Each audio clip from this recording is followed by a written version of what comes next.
Assalamualaikum warahmatullahi wabarakatuh. Alhamdulillahi wahdah, wassalatu wassalamu ala man la nabiyya ba'da, wa ala alihi wa ashabihi wa mawala, wa la hawla wa la quwata illa billah. Para jamaah pengajian dan pemirsa Cahaya Hati Antv yang dimuliakan Allah SWT. Ibadah adalah merupakan tugas utama setiap manusia di dunia ini, bahkan termasuk jin, sebab kita diciptakan untuk beribadah kepada Allah SWT. Dalam kajian kali ini kita akan membahas tentang hakikat ibadah, juga unsur-unsur yang harus terdapat dalam ibadah yang kita kerjakan, agar ibadah kita tidak semata-mata sekedar pelaksanaan atau rutinitas, apalagi sekedar formalitas. Namun seperti biasa kita awali dengan mendengarkan qari kita membacakan firman Allah Subhanahu wa taala. Tafadhal. A'udzu billahi minasy syaithanir rajim. Bismillahirrahmanirrahim. Ya ayyuhan nasu u'budu rabbakumul ladzi khalaqakum walladzina min qablikum la'allakum tattaqun. Shadaqallahul azim. Itu jelas sekali perintah dari Allah Subhanahu wa taala. Wahai manusia, hendaklah kalian beribadah kepada Allah Subhanahu wa taala, benar-benar hanya menyembah kepadanya, yang telah menciptakan kalian dan orang-orang sebelum kalian, agar kalian menjadi orang-orang yang bertakwa. Maka jelas dari ibadah kita adalah tujuannya takwa, dan ibadah adalah tugas utama kita, sebagaimana firman Allah SWT, wa ma khalaqtul jinna wal insa illa liya'budun. Alhamdulillah, kita patut bersyukur kepada Allah SWT bahwa kita saat ini telah melaksanakan berbagai ibadah yang diwajibkan oleh Allah SWT kepada kita. Bahkan termasuk ibadah-ibadah sunnah, kita juga mengerjakannya. Namun tidak ada salahnya untuk kita kembali melakukan kajian, untuk kembali melakukan muhasabah terhadap pelaksanaan ibadah kita selama ini, bahkan terhadap pemahaman kita tentang ibadah tersebut. Apa arti ibadah yang sesungguhnya? Secara bahasa, ibadah artinya menghambakan diri kepada Allah Subhanahu wa taala. Dan maknanya adalah kita merasa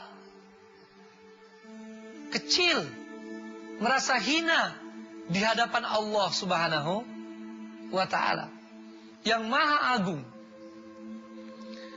Yang kedua, kita kemudian tunduk patuh kepadanya, yakni tunduk kepada perintah-perintahnya, melaksanakan perintah-perintahnya dan meninggalkan larangan-larangannya. Dan itu harus datang dari hati dan pikiran kita. Maka yang perlu segera tunduk, yang perlu segera menyerahkan diri kepada Allah SWT adalah hati dan pikiran kita, sebelum dia diwujudkan dalam bentuk fisik kita atau dalam bentuk gerakan-gerakan fisik kita. Itulah hakikat ibadah. Memang ini tidak cukup tanpa suatu bentuk ekspresi, aktualisasi dari fisik kita, dari badan kita. Tapi sekali lagi, dia adalah sebagai bentuk, sebagai bagian saja daripada ketundukan itu, dan sekaligus sebagai tandanya. Ketika kita sujud misalnya, itu sebagai bahagian daripada menghinakan diri kepada Allah Subhanahu wa taala, sebagai bahagian daripada ketundukan kita. Sama juga dengan ruku, ya. Tapi juga seharusnya itu menjadi tanda bahwa memang hati dan pikiran kita tunduk kepada Allah SWT, merasa hina di hadapan Allah SWT. Sebab ada orang yang ruku, ada orang yang sujud, tapi hati dan pikirannya tidak tunduk kepada Allah Subhanahu wa taala. Hati dan pikirannya tidak merasa hina di hadapan Allah SWT, bahkan tetap memelihara kesombongannya.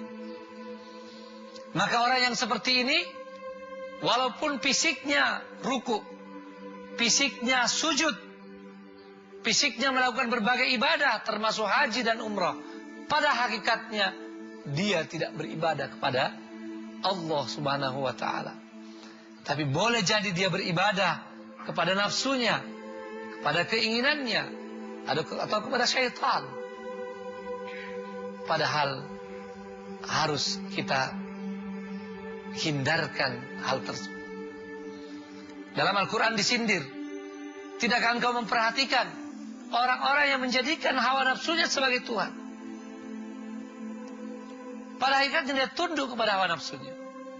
Dan orang-orang munafik yang ada di zaman Nabi SAW,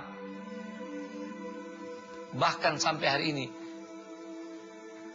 menjadi contoh adanya orang-orang yang fisiknya kelihatan beribadah, tapi hatinya tidak beribadah. Hati dan pikirannya tidak tunduk kepada Allah Subhanahu wa taala. Para hadirin serta pemirsa Cahaya Hati Antv yang dimuliakan Allah Subhanahu wa taala, agar ibadah kita benar-benar sampai pada hakikat tersebut, yakni hakikat dalam bentuk ketundukan, penyerahan pikiran dan hati kita, serta merasa kecil dan hina di hadapan Allah SWT.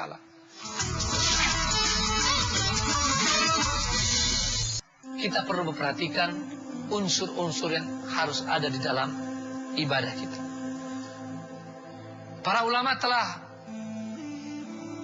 menyebutkan bahwa berdasarkan dalil-dalil Quran dan hadis, setiap ibadah yang kita kerjakan harus terdapat di dalamnya ada 3 unsur. Yang pertama, ada unsur khauf, ada unsur rasa takut pada Allah Subhanahu wa taala. Kita harus merasakan bahwa bila kita tidak beribadah sebagaimana mestinya, kita akan mendapatkan murka dari Allah Subhanahu wa taala. Harus ada rasa takut yang mendorong kita untuk melaksanakan ibadah dan mengerjakannya dengan cara yang terbaik. Kita takut kepada Allah Subhanahu wa taala karena Allah SWT Maha Kuasa. Kita takut kalau kita tidak benar-benar beribadah kepadanya, tidak tunduk kepadanya, kita akan sengsara di dunia ini. Ya. Dan jangan terpedaya dengan fenomena di sekeliling kita. Ada orang-orang yang kelihatan gembira, kelihatan bahagia, kelihatan senang, padahal dia tidak pernah ibadah pada Allah SWT. Atau dia setengah-setengah dalam ibadah. Itu hanya secara lahiriah saja. Pada hakikatnya orang itu orang sengsara. Semua orang yang ibadahnya tidak baik kepada Allah SWT, dia sebetulnya orang yang sengsara. Ya, itu sesuai dengan firman Allah SWT yang maha mengetahui hamba-hambanya, yang menciptakan hamba-hambanya. Ya. Fa inna lahu ma'isyatan dhanka. Orang yang tidak taat, tidak tunduk kepada Allah SWT, tidak benar-benar beribadah kepada Allah SWT, itu mengalami kehidupan yang sengsara. Hanya kita tidak mengetahui secara persis hatinya. Ya, dia dalam keadaan sengsara. Boleh saja dia tertawa, boleh saja dia kelihatannya berpesta, tapi sesungguhnya dia adalah orang yang sengsara. Kita harus takut pada Allah SWT dalam urusan akhirat terutama, bahwa kalau kita tidak menjadi hamba Allah yang sesungguhnya, kita akan menghadapi siksaan yang maha pedih di akhirat nanti. Dan itu pasti, karena kita tahu bahwa kehidupan dunia ini sementara. Ya, kehidupan ini adalah fana, dunia ini fana. Harus ada rasa takut dalam jiwa kita, yang mungkin masih banyak di antara kita tidak menemukannya di dalam hati. Seperti orang-orang munafik, mereka beribadah ya memang karena tujuan-tujuan tertentu, atau orang-orang Arab Badui yang sekedar ikut-ikutan dalam beribadah. Karenanya dalam kesempatan yang berbahagia ini, saya mengajak diri saya dan kita semua, mari tanamkan rasa takut kepada Allah SWT. Cobalah duduk sejenak, membayangkan bagaimana nasib kita di akhirat kelak. Bagaimana seandainya iman kita tidak diterima, bagaimana seandainya ibadah kita tidak diterima oleh Allah SWT. Betapa kecelakaan yang akan kita alami di sana. Bayangkan ketika matahari begitu dekat di padang mahsyar, yang dapat menenggelamkan kita karena keringat yang mengucur dari tubuh kita.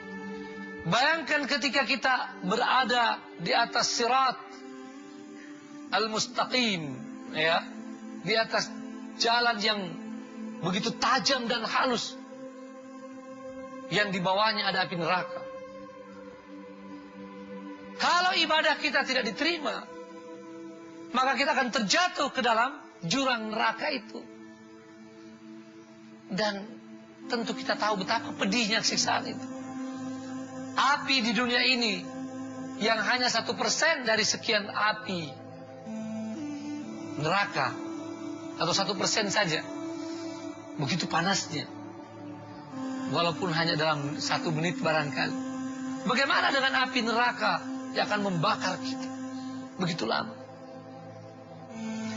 Ini harus kita bayangkan, harus kita pikirkan untuk menimbulkan rasa takut dalam jiwa.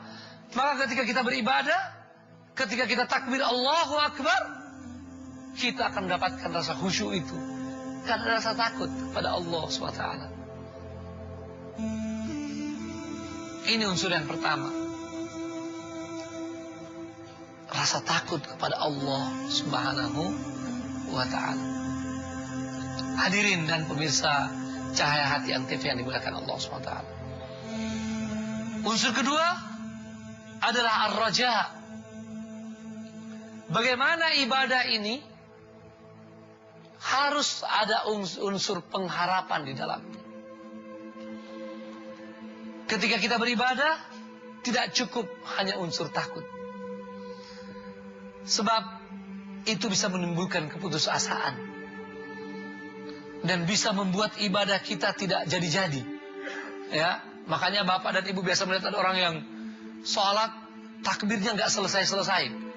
Ya, bahkan wudhunya nggak selesai-selesai. Ya, selalu ada waswas. Karena dia hanya punya unsur takut dalam dirinya. Ya, dia hanya ada rasa khawatir. Dia lupa bahwa harus ada unsur roja, pengharapan. yang dilandasi oleh keyakinan akan rahmat Allah SWT. Harapan ini bahwa Allah SWT yang kita sembah adalah Tuhan yang maha pengasih lagi maha penyayang. Ia akan menerima taubat, Ia akan memberi ampunan, Ia akan menyempurnakan kekurangan-kekurangan kita selama kita ikhlas dan telah bersungguh-sungguh. Bukan main-main. Maka kalau kita sudah mau beribadah, kita ingin sholat, selesai wudhu, sekalipun setan berbisik-bisik, jangan dipedulikan.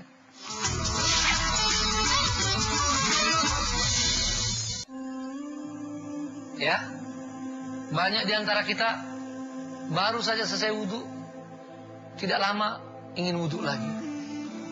Keyakinan tidak boleh hilang dengan keraguan. Keliru orang yang mengatakan karena saya ragu-ragu maka saya wudhu lagi. Bukan begitu caranya. Ya, kalau Anda bapak ibu selesai berwudhu, ya sudah yakin selesai wudhunya, maka wudhu ini tidak batal kecuali ada keyakinan lain bahwa dia sudah batal. Jadi kalau coba ragu-ragu, tepiskan keraguan itu. Ya, ini jangan-jangan tadi buang angin.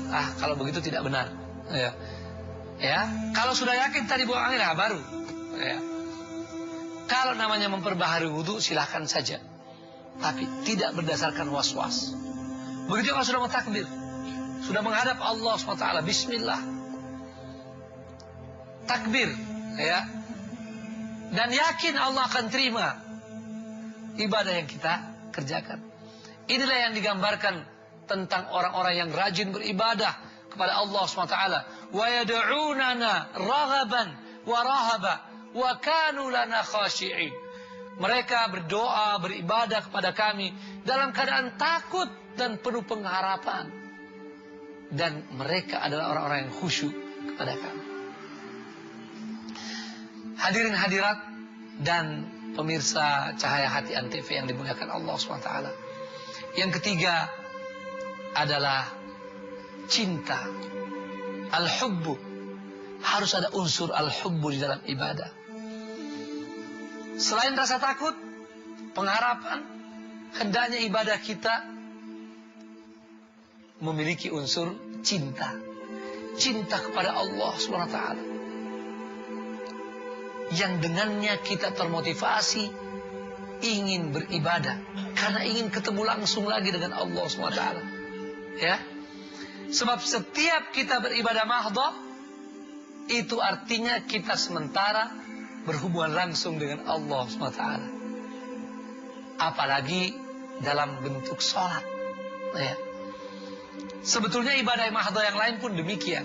Yaitu haji, umrah, puasa, zikir, baca Al-Quran. Itu saat itu kita sementara berhubungan langsung.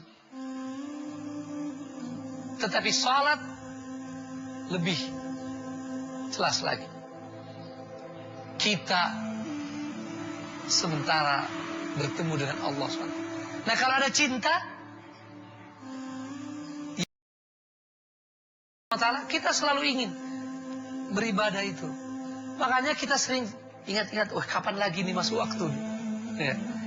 Tapi kalau kita kebanyakan lupa waktu, ya, kebanyakan lupa waktu, kalau nggak diingatkan, nggak ingat, ya, itu berarti ibadah kita belum ada rasa cinta di dalamnya. Ya. Mungkin hanya rasa takut, ya, atau pengharapan. Bahkan mungkin kedua-duanya pun masih kurang. Ya. Ada rasa cinta, termasuk rasa cinta pada ibadah itu. Kita mengerjakannya, sekalipun ada kendala, kita tetap sangat suka mengerjakannya. Andaikan pergi sholat di masjid siang panas matahari, kita tidak merasakan terik matahari itu. Karena rasa cinta. Ya. Kalau semata-mata takut dan pengharapan, akan terasa betul itu. Ya. Tahajud di tengah malam, tidak terasa ngantuk itu, tidak terasa berat. Karena ada rasa cinta. Apalagi kalau kita kemudian cinta kepada balasan di akhirat nanti, cinta pada surga Allah Subhanahu wa taala. Ini akan memberi motivasi yang kuat dalam ibadah kita dan akan lebih menjamin kehusyuan kita. Karenanya hadirin dan para pemirsa yang dimuliakan Allah Subhanahu wa taala, mari terus berlatih menghadirkan dalam ibadah-ibadah kita 3 unsur utama ini, 3 unsur penting tersebut. Rasa takut, pengharapan, dan cinta kepada Allah SWT.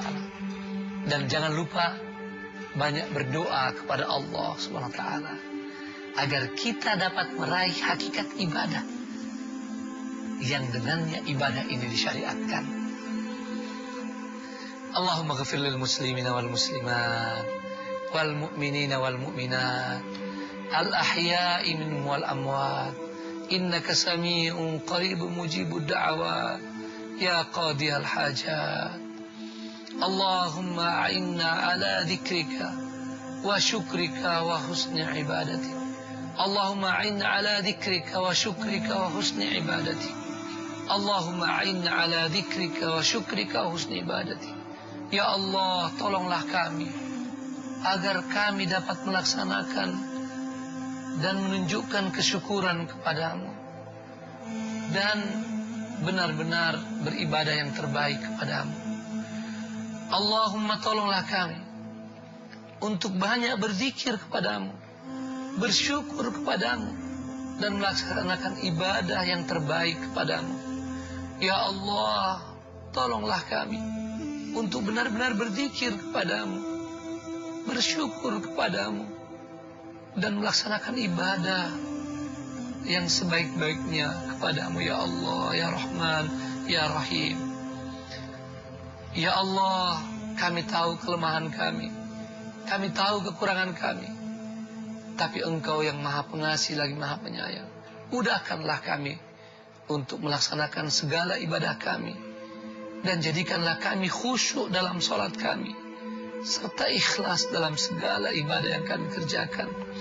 Rabbana la tuzigh qulubana ba'da idh hadaitana wa hab lana min ladunka rahmah innaka antal wahhab. Ya Allah, jadikanlah kami istiqamah di jalan-Mu ya Allah. Janganlah palingkan hati kami, janganlah Engkau balikkan hati kami, janganlah Engkau selewengkan hati kami dari ketaatan dan ibadah kepadamu. Rabbana atina fid dunya hasanah wa fil akhirati hasanah wa qina adzaban nar. Subhana rabbika rabbil izzati amma yasifun wa salamun alal mursalin walhamdulillahi rabbil alamin. Wassalamu alaikum warahmatullahi wabarakatuh.